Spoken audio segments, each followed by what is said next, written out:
haino hai koktuma angkha belai kheno khairam masingsa eba wanang masingsa eba kri nukhungni lukuro mo hai kino janjani ja je mantui phatar eba para gana gini aba haike ajimung ajilaijamani phiaba tini koktuma mo saimankha Ltvdhakaitripura ni bisingo klaijak Manurabarbaganni Takhuksubhajit.Tripura bufani mung ungkha Takhuksubhajit.Tripura ni sajla Haidrabar company wo Samungkhai tongjamani phiaba thangnai horni 11 PM tammani jorao company ni bara nogo kifilui thangfuru Gariferajakgwithuika phiaba Takhuksubhajit ni buma saka bwsaljalano mangkthai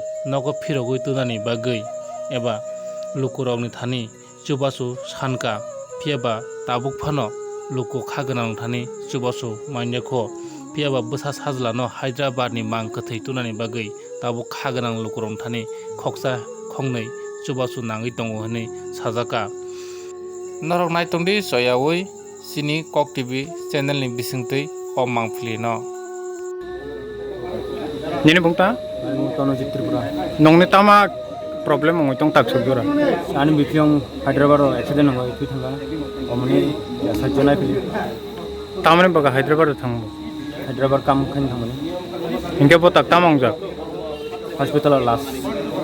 Ala sakuni gari takjani. Nong bakhalai sika je nini ya bothi mani ko horo thibung gam khurmo khana ka. thuinani bumung tama Subhajit Tripura. Ga Subhajit ni bofane bungkhai tama. Chonchol Tripura. Bo blog ni bising kalai. Mono block. Inte nok tak tama nai. Sajjana yu kemasa. Sini ani bikyong na tona babai. Sajjana yu kemasa. Last tona babai. Ingai Takhuksubhajit sok sobone de thangka je nini naifyong ko mangko thine tonani bagai sobna help sanka no.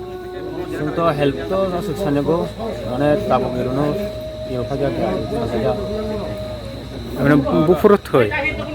Himani ka horo. Koita rogo thekena. Egorta rogo.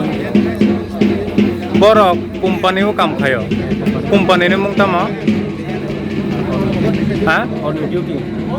Company ni bumung tama.